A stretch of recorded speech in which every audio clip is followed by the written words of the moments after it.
Hello and welcome to Priyak Career Institute's English class। यह video competitive English के लिए है। इस वीडियो में हम वर्ब का टॉपिक पढ़ रहे हैं और आज का टॉपिक है position of subject, verb, object and complement. यानी वर्ब के साथ साथ सेंटेंस में सब्जेक्ट, ऑब्जेक्ट एंड कॉम्प्लीमेंट की पोजीशन क्या होती है, इस विषय पर आज हम जानने वाले हैं। Rule 1, subject plus transitive verb plus object. यानी सबसे पहले रूल 1 में सब्जेक्ट होता है, सब्जेक्ट के बाद फिर ट्रांजिटिव वर्ब लिखी जाती है और ट्रांजिटिव वर्ब के बाद फिर ऑब्जेक्ट लिखा जाता है। यानी ट्रांजिटिव वर्ब क्या होती है? ट्रांजिटिव वर्ब का मतलब होता है ट्रांजिट का मतलब होता है पासिंग ओवर। यानी ऐसी वर्ब जिसका परिणाम उससे आगे सब्जेक्ट के विपरीत दूसरी तरफ जा रहा होता है, उसको हम ट्रांजिटिव वर्ब कहते हैं। यानी सब्जेक्ट के बाद वर्ब आ रही है, वर्ब के बाद जिसका परिणाम अपने आगे, कहने का मतलब है कि अपने राइट हैंड की तरफ जा रहा हो, तो उसको हम ट्रांजिटिव वर्ब कहते हैं। वैसे ट्रांजिटिव वर्ब का मतलब है verb that has its object, जिस वर्ब का अपना ऑब्जेक्ट होता है और जो वर्ब बिना ऑब्जेक्ट के यूज नहीं की जा सकती, यूज होने के साथ उसका ऑब्जेक्ट जरूर आता है, उसी को हम ट्रांजिटिव वर्ब कहते हैं। तो जब ट्रांजिटिव वर्ब होती है तो सब्जेक्ट के साथ उसकी ट्रांजिटिव वर्ब और उसके साथ उसका ऑब्जेक्ट लिखा जाता है। पहला स्ट्रक्चर तो ये होता है, पहली पोजीशन तो ये होती है। Simple affirmative sentence has the following structure. यानी जो सिंपल अफर्मेटिव सेंटेंस होता है उसका ये स्ट्रक्चर होता है। ही लाइक्ड अ स्नेक, जैसे सब्जेक्ट ही हो गया, ट्रांजिटिव वर्ब में लाइक्ड हो गया और लाइक्ड का ऑब्जेक्ट क्या है? अ स्नेक। तो ही लाइक्ड अ स्नेक यानी सब्जेक्ट, उसके बाद transitive verb liked and object snake.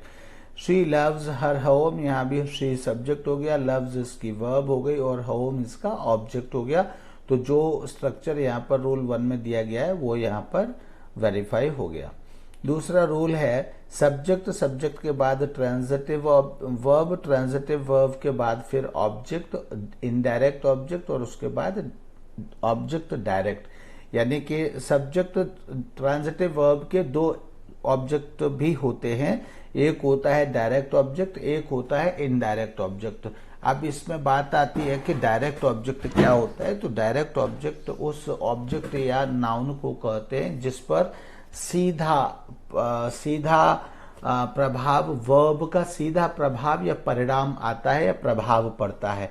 ऐसा कोई भी नाउन जिस पर ट्रांजिटिव वर्ब का सीधा प्रभाव पड़ता है या ट्रांजिटिव वर्ब का सीधा परिणाम जिस ऑब्जेक्ट पर आता है, उस ऑब्जेक्ट को हम डायरेक्ट ऑब्जेक्ट कहते हैं। जैसे ही थ्रोज स्टोन, तो थ्रो का रिजल्ट सीधा किस पर आता है? स्टोन पर आता है। ही ईट्स फूड, ईट का रिजल्ट सीधा किस पर आता है? फूड पर आता है। तो इसलिए डायरेक्ट ऑब्जेक्ट क्या है? फूड है। ही कट्स एप्पल, तो कट का रिजल्ट किस पर आता है? सीधा एप्पल पर आता है। तो इसलिए एप्पल क्या है? डायरेक्ट ऑब्जेक्ट है। ठीक है। ही किल्स मैन, तो किल का ऑब्जेक्ट, किल का रिजल्ट सीधा किस पर आता है? ऑब्जेक्ट पर आता है। तो इसलिए किल का रिजल्ट सीधा किस पर आ रहा है? मैन पर आ रहा है। तो इसलिए मैन क्या है? यहाँ डायरेक्ट ऑब्जेक्ट हो गया। इनडायरेक्ट ऑब्जेक्ट वह होता है जो डायरेक्ट ऑब्जेक्ट को रिसीव करता है। जैसे ही buys a ring for me, तो किसके लिए? ही बाइज अ रिंग, उसने एक रिंग खरीदी। किसके लिए खरीदी? वो किसके पास रिंग आई? फॉर मी, मेरे पास आई। तो मी क्या हो गया? इसमें इनडायरेक्ट ऑब्जेक्ट हो गया। तो इस तरह से वर्ब का परिणाम जिस पर आता है, ट्रांजिटिव वर्ब का रिजल्ट या परिणाम जिस पर आता है, उसको डायरेक्ट ऑब्जेक्ट कहते हैं। और वह ऑब्जेक्ट जिसके पास, डायरेक्ट ऑब्जेक्ट जिसके पास जाता है या डायरेक्ट ऑब्जेक्ट से जो व्यक्ति या जो भी नाउन फायदा उठाता है या उसका स्वामी या मालिक बनता है, उसको हम इनडायरेक्ट ऑब्जेक्ट कहते हैं। यह बात यहाँ पर मैंने कई बार कई तरह से मैंने समझा दी। There are some verbs which may take two objects, कुछ वर्ब्स होती हैं, इसी बात जो मैंने समझाई उसी बात को हम यहाँ पर कह रहे हैं। There are some verbs which may take two objects, जो कि दो ऑब्जेक्ट्स ले सकती हैं। कुछ वर्ब्स ऐसी होती है जिनके दो दो ऑब्जेक्ट्स भी होते हैं। One of these objects is generally living, उनमें से एक ऑब्जेक्ट होता है वो जनरली लिविंग होता है, यानी एनिमट होता है। एनिमट मतलब लिविंग होता है, जीव होता है। एंड द सेकंड इज इनएनिमट, और दूसरा जो होता है इनएनिमट होता है। मैंने इस जो डेफिनेशन है जो यहाँ लिखी हुई है इनएनिमट और एनिमट, इससे आगे जाकर के मैंने आपको बात समझाई है। यानी ये जो परिभाषा है कहीं ना कहीं थोड़ी सी हल्की सी छोटी हो रही है मेरी बात से, तो कंफ्यूजन मैं बिल्कुल भी ना रहे। मैं अभी जो भी कंफ्यूजन होगा उसको भी मैं अभी एकदम क्लियर कर देता हूँ। The animate object is called indirect object. इसमें यह कहा गया है कि जो एनिमट होता है, जो लिविंग होता है, वो जो है इनडायरेक्ट ऑब्जेक्ट होता है। And the inanimate object is called direct object, और जो लिविंग नहीं होता है, जो नॉन लिविंग होता है, उसको हम डायरेक्ट ऑब्जेक्ट कहते हैं। देखिए, इसीलिए मैंने, आप मेरी बात को दोबारा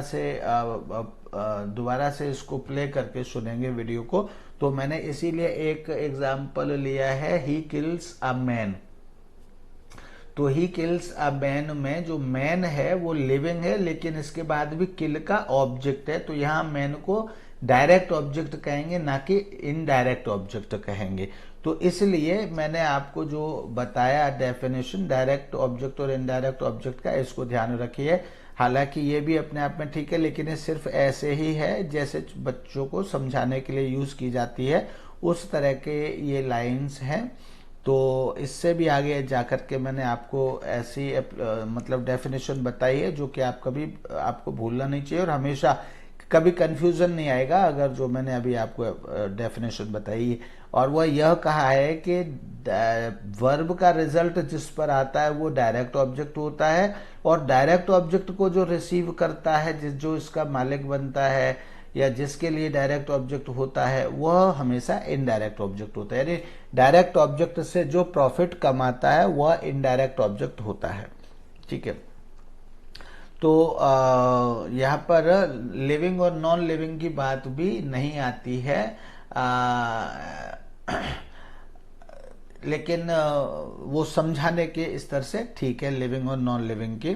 लेकिन यहाँ पर देखिए, मतलब ही गेव मी अ बुक, तो यहाँ पर बात यह है कि the animate object is called indirect object and the inanimate object is called direct object. जो इनएनिमट होता है वो डायरेक्ट ऑब्जेक्ट होता है, और उसका जो पैटर्न है वो यहाँ ऊपर लिखा हुआ है कि सबसे पहले सब्जेक्ट, उसके बाद ट्रांजिटिव वर्ब, ट्रांजिटिव वर्ब के बाद पहले इनडायरेक्ट ऑब्जेक्ट, और उसके बाद डायरेक्ट ऑब्जेक्ट लिखा जाता है। ठीक है, तो ये भी एक पैटर्न है। यानी ट्रांजिटिव वर्ब के बाद अगर दोनों ऑब्जेक्ट हैं, तो दोनों ऑब्जेक्ट में जो वास्तव में जो एक पैटर्न है, उस पैटर्न में पहले इनडायरेक्ट ऑब्जेक्ट लिखते हैं और उसके बाद डायरेक्ट ऑब्जेक्ट लिखते हैं। तो मैंने कहा यहाँ ही गेव मी अ बुक, तो ही गेव तो वर्ब हो गई, और क्या दिया उसने, बुक, तो बुक डायरेक्ट ऑब्जेक्ट हो गई। और किसको दी, मी, यानी बुक का स्वामी कौन बना, या बुक से प्रॉफिट किसने कमाया, मी ने कमाया, तो मी इनडायरेक्ट ऑब्जेक्ट हो गया। हालांकि इस डेफिनेशन के मुताबिक भी ये बात सही है कि इनएनिमट यानी जो नॉन लिविंग यानी जो निर्जीव है वो बुक है, तो बुक क्या है, डायरेक्ट ऑब्जेक्ट हो गया। जो लिविंग है वो क्या हो गया, इनडायरेक्ट ऑब्जेक्ट हो गया। तो इसका जो क्रम है वो इंट्रांजिटिव वर्ब, उसके बाद फिर इनडायरेक्ट ऑब्जेक्ट, और उसके बाद डायरेक्ट ऑब्जेक्ट। तो ये यहाँ ही गेव मी ए बुक, इस तरह से ये क्लियर यहाँ पर हो गया। ठीक है, इसके बाद फिर दूसरा सेंटेंस है, दूसरा मैटर है, in this sentence me animate is indirect object and book inanimate is direct object. In such sentences, indirect object is used first and direct object at the second place. Indirect object पहले use किया जाता है और direct object second place पर, जैसे कि ये second place पर आया, इस तरह से यूज किया जाता है। आगे देखिए, in some cases both the objects में बी इनएनिमट, कुछ केसेस में बोथ द ऑब्जेक्ट्स में भी इनएनिमेट, दोनों ही ऑब्जेक्ट कैसे हो सकते हैं, इनएनिमेट हो सकते हैं, यानी कि नॉन लिविंग हो सकते हैं, यानी कि निर्जीव हो सकते हैं। The question would then arise which of the two inanimate objects is direct object and which is indirect object. तब यह प्रश्न आएगा, the question would then arise, तब यह प्रश्न आएगा, which of the two inanimate object is direct object, दो निर्जीव ऑब्जेक्ट्स में से कौन सा तो डायरेक्ट ऑब्जेक्ट है, and which is indirect object, और कौन सा इनडायरेक्ट ऑब्जेक्ट है। In this regard it should be remembered, इस संबंध में यह ध्यान रखना चाहिए, that the object with which we may use to और फॉर, ऐसा ऑब्जेक्ट जिसके साथ हम टू और फॉर, जिसके साथ हम ऐड कर सके, लगा सके with in the sentence, sentence में, वुड बी इनडायरेक्ट ऑब्जेक्ट, वह इनडायरेक्ट ऑब्जेक्ट होगा। And that with which to और for may not be used, और जिसके साथ टू और फॉर का यूज न किया जा सके उसको हम इनडायरेक्ट ऑब्जेक्ट, उसको हम डायरेक्ट ऑब्जेक्ट कहेंगे। मे not be used, may not be used is direct object, वह जिसके साथ टू और फॉर नहीं लगाया जा सकता उसको हम डायरेक्ट ऑब्जेक्ट कहेंगे। ये भी ये बहुत अच्छी तरह से, ये भी एक्सप्लेनेशन बहुत अच्छी है, तो इस एक्सप्लेनेशन को भी आप प्रिपेयर करके रखिए। यानी दो तरह से अब आपकी बात, एक तो मैंने बताया समझाया हिंदी में, और दूसरा ये भी मैंने बताया, और ये भी बहुत अच्छा और प्रभावी है, तो इसको भी लर्न करके आप लोग रखिए और इससे कभी कंफ्यूजन नहीं होगा।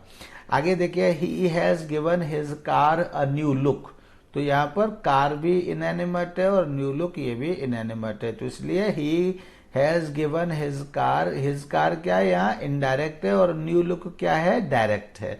क्योंकि न्यू लुक का मतलब ही हैज गिवन, गिव का सीधा रिजल्ट किस पर आया, न्यू लुक पर आया, और लुक का फायदा किसको हुआ, कार को हुआ, या लुक का स्वामी कौन बना, कार बनी। या दूसरी बात यह है कि he has given a new look, किसको, टू हिज कार, तो इस डेफिनेशन के मुताबिक क्या हो गया, कार के साथ टू लगाया जा सकता है। जब कार के साथ टू लगाया जा सकता है तो इसका मतलब हुआ कि कार इनडायरेक्ट ऑब्जेक्ट है, एंड न्यू लुक, इसमें न्यू तो एडजेक्टिव है लेकिन लुक इसमें क्या है, लुक इसका ऑब्जेक्ट हो गया, डायरेक्ट ऑब्जेक्ट हो गया। तो he has given his car a new look, इस तरह से ये समस्या भी आपकी होगी सॉल्व। एंड इसके साथ ही देखिए कि सबसे पहले इनडायरेक्ट ऑब्जेक्ट आया है और उसके बाद डायरेक्ट ऑब्जेक्ट आया है।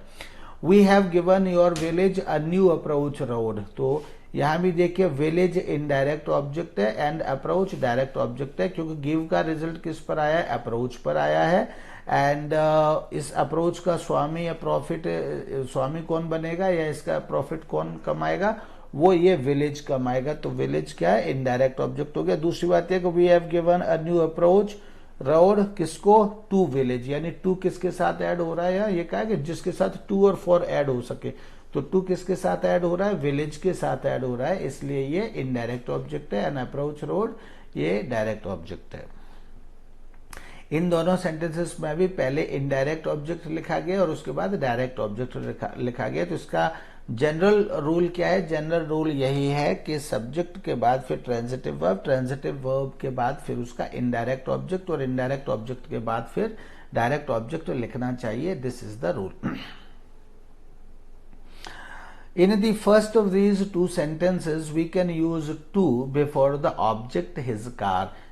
His car से पहले हम to लगा सकते हैं, but we cannot use to or for before the second object look. लेकिन look के साथ हम object to और for नहीं, मतलब preposition to और for नहीं लगा सकते। In the second sentence, but not before road. In the second sentence, मतलब but not before the road. हम not before the, in the second sentence, मतलब सेकंड सेंटेंस में हम ये जो है टू और फॉर हम विलेज के साथ लगा सकते हैं, इन the second, but not before the road, लेकिन हम रोड के साथ नहीं लगा सकते। इसमें से ये डिलीट हो गई है यहाँ से लाइन, यहाँ होना चाहिए in the first of these two sentences we can use to before the object of his car, but we can not use to और for before the second object look. इसी तरह से इन द सेकंड सेंटेंस यहां से delete हो गया है, अब मैं लिख देता हूं यहां पर, in the second sentence we can use to before village. मुझे टाइपिंग नहीं आती इसलिए मैं बचता हूं टाइपिंग से। We can use to before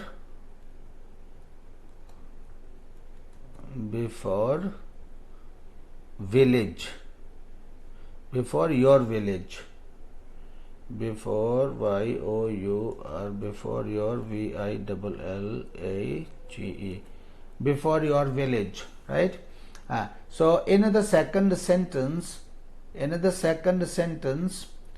we can use to before your village but not before road, लेकिन हम रोड से पहले नहीं लगा सकते हैं।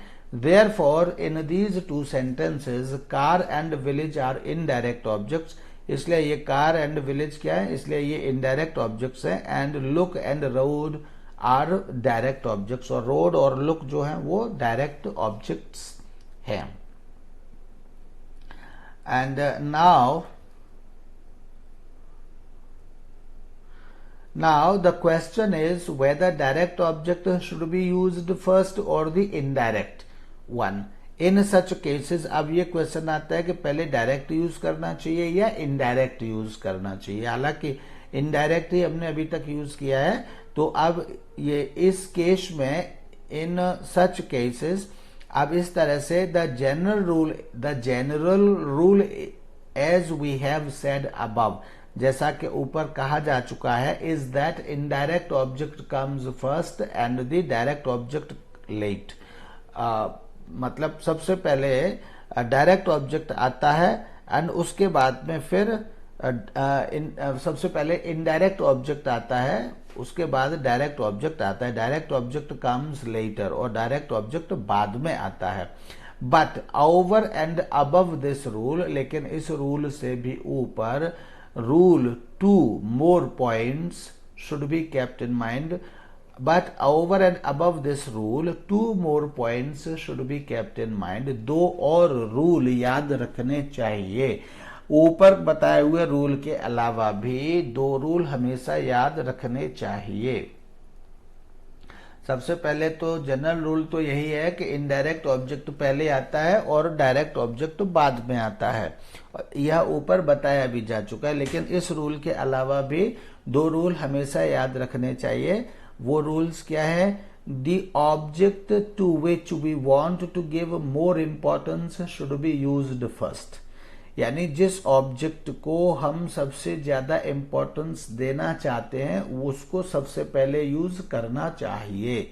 The object to which we want to give more importance should be used first, यानी जिस ऑब्जेक्ट को हम सबसे ज्यादा इंपॉर्टेंस देना चाहते हैं उसको हमें यूज करना चाहिए सबसे पहले।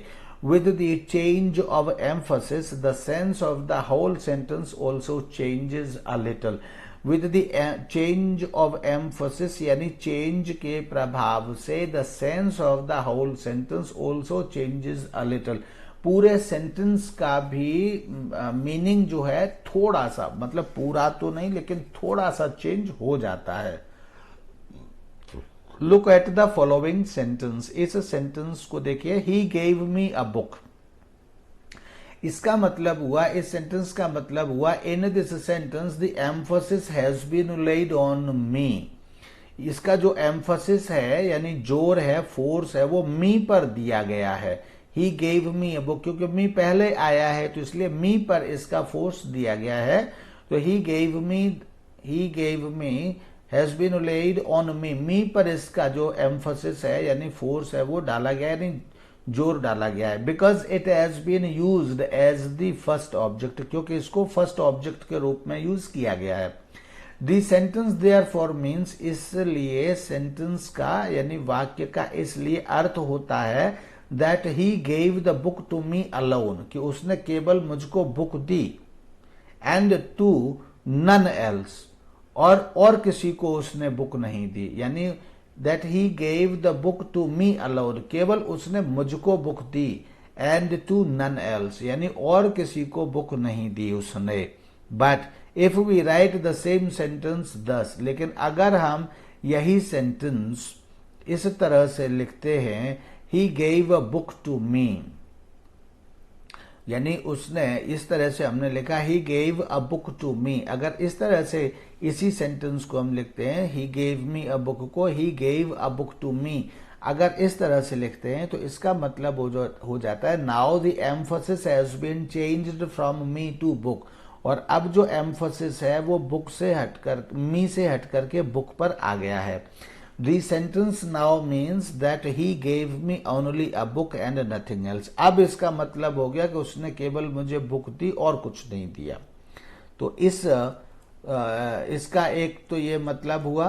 Second point is, another point to be kept in mind is that between the two objects, दूसरा पॉइंट है जो हमें ध्यान में यह रखना चाहिए कि बिटवीन द टू ऑब्जेक्ट्स, दो ऑब्जेक्ट्स के बीच में, the one which is smaller is used first, इन दोनों के बीच में जो स्मॉलर होता है उसको पहले यूज किया जाता है, जो छोटा होता है उसको पहले यूज किया जाता है। The one which is smaller means in fewer words, यानी जिसके वर्ड्स कम है, इज यूज्ड फर्स्ट, उसको पहले यूज किया जाता है। And the bigger one means in more words, जिसके शब्द ज्यादा, इज यूज्ड लेटर, और उसको बाद में यूज किया जाता है। As he gave sweets to every member of the family, he gave sweets, यहाँ पर स्वीट्स क्या है, स्वीट्स डायरेक्ट ऑब्जेक्ट है, to every member of the family. अब every member of the family ये इनडायरेक्ट ऑब्जेक्ट हो, ये लेंथी हो गया, तो लेंथी हो गया इसलिए बाद में आया, और स्वीट्स जो कि डायरेक्ट ऑब्जेक्ट है लेकिन छोटा है इसलिए इसको पहले लिया। Here sweets is the smaller object and therefore used first, and every member of the family being the bigger object, चूंकि बिगर ऑब्जेक्ट है, इज यूज्ड लेटर, और इसका प्रयोग बाद में किया जाता है। Although it is indirect object, हालांकि यह इनडायरेक्ट ऑब्जेक्ट है लेकिन इसके बाद भी इसका प्रयोग बाद में किया गया है, तो यह भी ध्यान रखें। एक तो ये ध्यान रखें कि हमको एम्फसिस किस पर देना है, क्योंकि एम्फसिस के चेंज से मीनिंग भी थोड़ा सा चेंज हो जाता है, तो इसलिए हम किस ऑब्जेक्ट को एम्फसाइज करना चाहते हैं, डायरेक्ट ऑब्जेक्ट को एम्फसाइज करना चाहते हैं या इनडायरेक्ट ऑब्जेक्ट को एम्फसाइज करना चाहते हैं। अगर डायरेक्ट ऑब्जेक्ट को एम्फसाइज करना चाहते हैं हम, तो हमको पहले डायरेक्ट ऑब्जेक्ट लिखना चाहिए। अगर इनडायरेक्ट ऑब्जेक्ट को हम एम्फसाइज करना चाहते हैं तो हमको इनडायरेक्ट ऑब्जेक्ट लिखना चाहिए। तो एक तो यह पॉइंट हमको दिमाग में रखना चाहिए। दूसरा है कि हमको यह भी ध्यान में रखना चाहिए कि इसमें छोटा कौन सा है, जो शब्दों में छोटा होता है उसको हमको पहले लिखना चाहिए, जो शब्दों में बड़ा होता है, साइज में जो ऑब्जेक्ट बड़ा होता है उसको हमको बाद में लिखना चाहिए। ये दो पॉइंट्स भी ध्यान रखिए, क्योंकि नहीं तो फिर अर्थ में कंफ्यूजन हो जाता है। अदरवाइज जो जनरल रूल है, वो जनरल रूल तो यही है कि सबसे पहले इनडायरेक्ट ऑब्जेक्ट, उसके बाद डायरेक्ट ऑब्जेक्ट होता है। Rule 3, subject, transitive verb, object plus complement. तो यहाँ सब्जेक्ट के बाद देखिए ट्रांजिटिव वर्ब आ गई, ट्रांजिटिव वर्ब के बाद उसका ऑब्जेक्ट आ गया, और ऑब्जेक्ट के बाद फिर क्या है, कॉम्प्लीमेंट आ गया। तो यहाँ ये जो देखिए ऑब्जेक्ट है, ऑब्जेक्ट के बाद क्या है, कॉम्प्लीमेंट। ये जो कॉम्प्लीमेंट है, ये वास्तव में कॉम्प्लीमेंट क्या है, ये जो कॉम्प्लीमेंट है ये वह कॉम्प्लीमेंट है जो इससे पहले ऑब्जेक्ट आता है इसके अर्थ को पूरा करता है। इसलिए हम इसको, जो कंप्लीट करता है, जो किसी के अर्थ को कंप्लीट करता है उसको हम कॉम्प्लीमेंट कहते हैं। जो किसी शब्द के अर्थ को कंप्लीट करता है उसको हम कॉम्प्लीमेंट कहते हैं। तो इसी तरह से सपोज करिए मैं आपको मैं आपको कोई कुछ पेन देता हूं, और पेन आपको मैं बिना कैप के देता हूं, तो क्या कहेंगे आप, इसका कैप कहाँ है, यानी क्या आप पेन को लेकर के सेटिस्फाई होंगे, नहीं होंगे। तो फिर क्या मांगेंगे आप, कैप मांगेंगे उसका, और जब मैं आपको कैप दे दूंगा तब आपका पेन क्या बनेगा, तब आपका पेन पूरा पेन बनेगा। तो अगर मैंने 2 किस्तों में दिया, 2 इंस्टॉलमेंट्स में दिया, पहले पेन दे दिया, मतलब मेन पार्ट दे दिया, उसके बाद फिर उसका कैप दिया, तो वो कैप ही उसका कॉम्प्लीमेंट कहलाया जाएगा। तो इसी तरह से जो इस ऑब्जेक्ट के अर्थ को पूरा करता है उस शब्द को हम कॉम्प्लीमेंट कहते हैं। Remember that complement is used after the object. ये ध्यान रखना चाहिए कि कॉम्प्लीमेंट को हमेशा ऑब्जेक्ट के बाद ही यूज किया जाता है, जैसा कि यहाँ स्ट्रक्चर में लिखा हुआ भी, सब्जेक्ट, उसके बाद ट्रांजिटिव वर्ब, उसके बाद ऑब्जेक्ट, और ऑब्जेक्ट के बाद ही हमेशा कॉम्प्लीमेंट को यूज करना चाहिए। I nominate you member of the committee. तो यहाँ देखिए आई नॉमिनेट यू आ गया। यू क्या है? नॉमिनेट का ऑब्जेक्ट है, यानी नॉमिनेट का जो सबसे पहला परिणाम या रिजल्ट या प्रभाव आ रहा है वह यू पर आ रहा है, तो यू इसका डायरेक्ट ऑब्जेक्ट हो गया।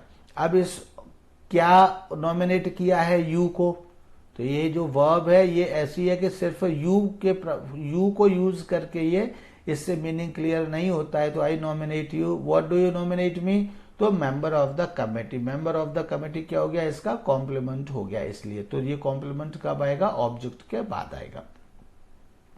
Here you is object and member is complement, ये मैंने आपको बता ही दिया।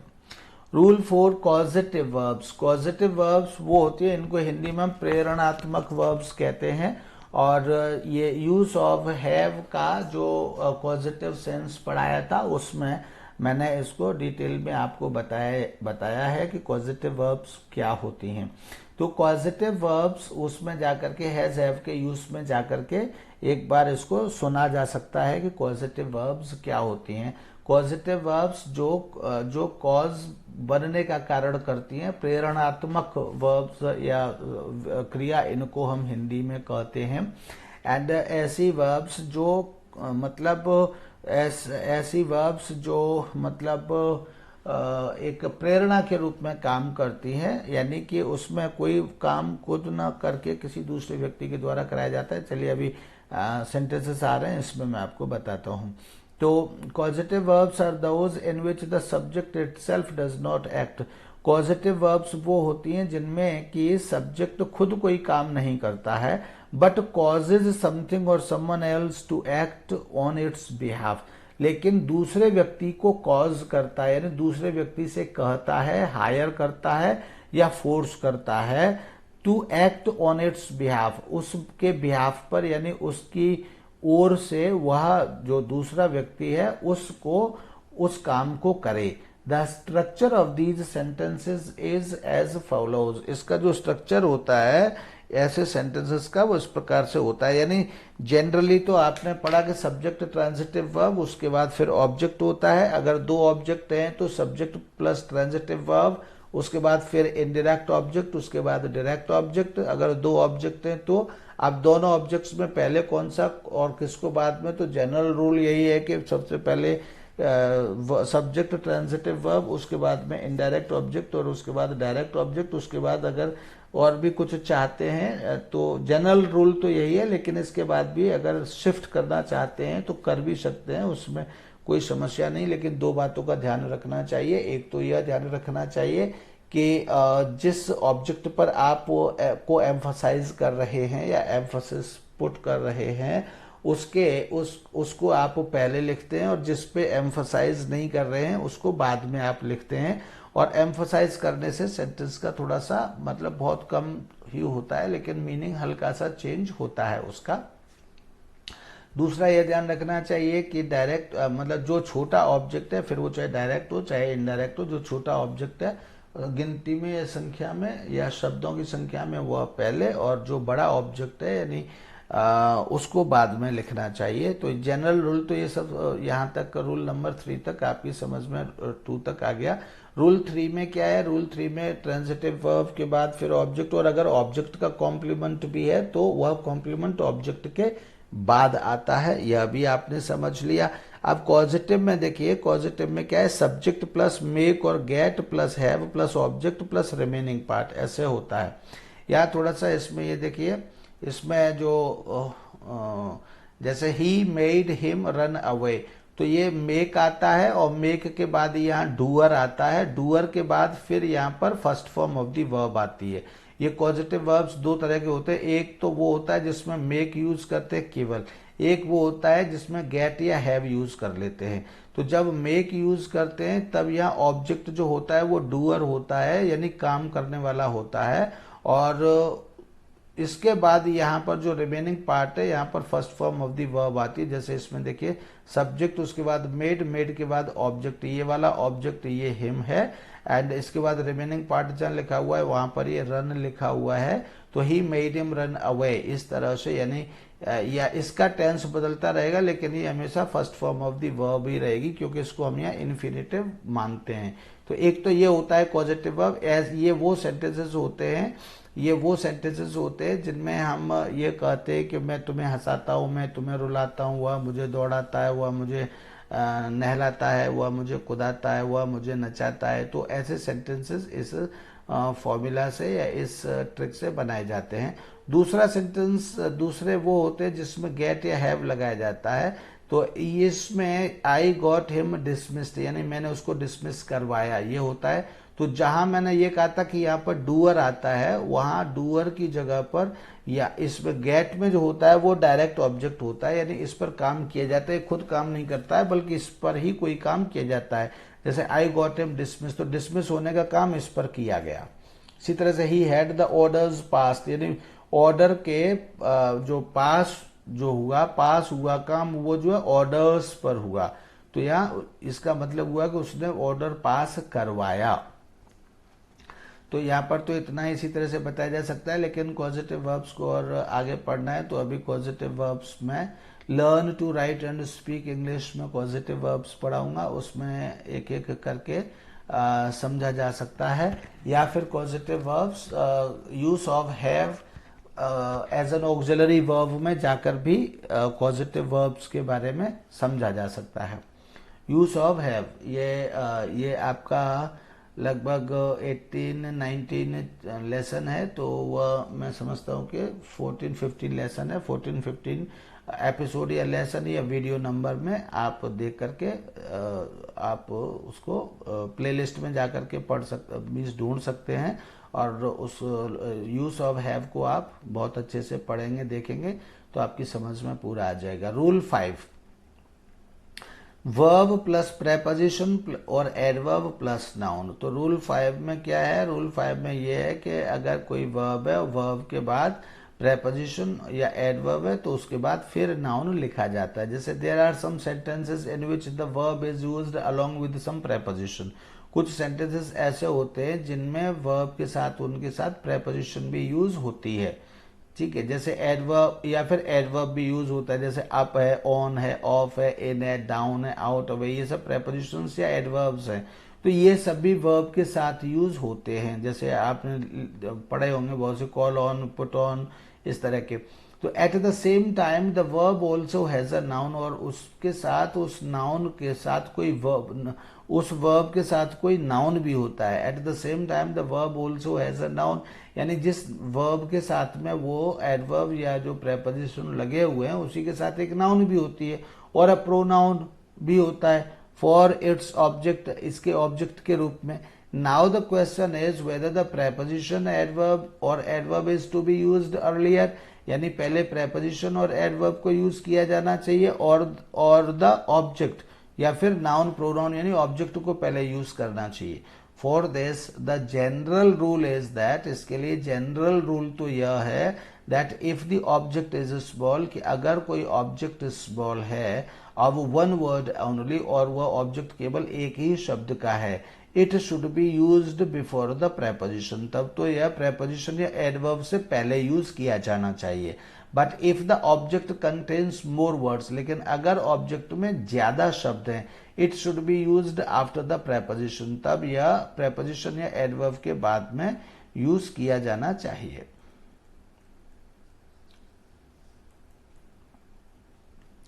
जैसे टर्न हिम आउट, तो टर्न और आउट ये तो प्रेपोजिशन हो गया। अब यहाँ हिम क्या है? ऑब्जेक्ट भी है, एज अ प्रोनाउन ऑब्जेक्ट है, तो यहाँ पर ये छोटा है तो इसलिए टर्न हिम आउट हो गया। इसी तरह से ब्रिंग हिम इन, यहाँ इन तो प्रेपोजिशन है, लेकिन हिम क्या है? ऑब्जेक्ट है, प्रोनाउन है, तो चूंकि छोटा है, एक ही शब्द का है, तो हो गया ब्रिंग हिम इन, तब ये ऐसे हो गया। अब ये आई सी यू ऑफ, यहाँ भी ऑफ प्रेपोजिशन है और यू इसका ऑब्जेक्ट है, तो ये सी और ऑफ के बीच में यू आ गया क्योंकि ये एक ही शब्द का है, तो आई सी यू ऑफ। इसी तरह से टेक योर कोट ऑफ, यहाँ पर भी ये कोट है वो एक ही शब्द का है, बेशक इसके साथ पजेसिव एडजेक्टिव लगा हुआ है योर, लेकिन एक ही शब्द का माना जाएगा, तो टेक योर कोट ऑफ यहाँ तक भी चलता है। लेकिन उसके बाद है पुट योर शर्ट ऑन, तो जो लगभग योर कोट के साथ जो केस है वही शर्ट के साथ है, तो यहाँ शर्ट भी ऑन से पहले आ गई, पुट योर शर्ट ऑन, ठीक है। लेकिन अब देखिए turn out the dirty beggarly man, तो यहाँ क्या है, ये द डर्टी बेगरली मैन, ये ऑब्जेक्ट लंबा और बड़ा हो गया। चूंकि ऑब्जेक्ट लंबा और बड़ा हो गया इसलिए आउट पहले आ गया और उसके बाद उसका जो दूसरा ऑब्जेक्ट मतलब है नाउन है वो बाद में आ गया। Bring in my very dear friend, तो ब्रिंग इन अब छोटा शब्द हो गया, माई वेरी डियर फ्रेंड ये क्या हो गया, ये बड़ा हो गया, तो इसलिए प्रेपोजिशन अब इधर लगाएंगे तो अर्थ का अनर्थ हो जाएगा, या प्रेपोजिशन खो जाएगा, या फिर इनका अर्थ हम फ्रेंड के साथ लगाने लग जाएंगे, या ऐसे तमाम कंफ्यूजन ऐसे हो सकते हैं। तो इसलिए इस स्थिति में प्रेपोजिशन को पहले और बाकी जो उसका जो नाउन है नाउन के साथ लगे हुए दूसरे शब्द हैं उनको बाद में। 8th है put on your blue sport shirt, put on your blue sport shirt में ये देखिए ऑन पहले आ गया, your blue sport shirt, your blue sport shirt, ये क्या है, ये मतलब इसमें शब्द ज्यादा है इसलिए ये बाद में आ गया। तो ये आपने इस तरह से सब्जेक्ट वर्ब ऑब्जेक्ट की आपने ये कोर्स स्टडी किया। आज इसी चैप्टर के साथ वर्ब का चैप्टर यहाँ पर फिनिश हो जाता है। थैंक यू, दैट्स ऑल अभी आज के लिए। और इसके बाद अब दूसरे चैप्टर के साथ ये कंपैटिटिव इंग्लिश की यात्रा शुरू होगी। Thank you, that's all for today.